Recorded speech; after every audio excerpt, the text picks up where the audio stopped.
ఏంటి ఎంత త్వరగా వచ్చావు? ఫస్ట్ మీ ఇంటికి వచ్చా అయ్యగారు. ఎంత మంచిదానివే. బాబు గారు దసరా మామూలు. సారీ కరెక్ట్ మర్చిపోయాను. అశోక్ 100 రూపాయలు ఇచ్చాడు.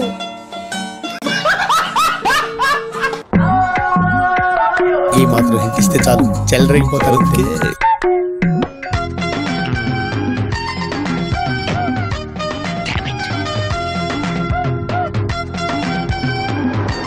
మూర్తి గారు ఇలాంటప్పుడే గుండె రాయి చేసుకోవాలి. అమ్మగారు పాలు పొంగిపోతున్నట్టున్నాయి. అవునా?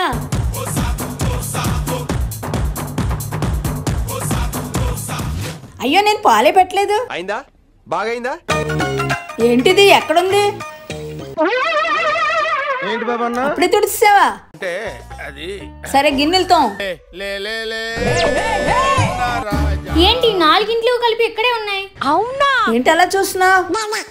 గిన్నెలు తక్కువ ఉన్నాయి ఏంటా అని చూస్తున్నా. ఇంతకు ముందు నవీన్ రోజుకి 6 సార్లు తినేవాడు, ఇప్పుడు 5 సార్లే తింటున్నాడు.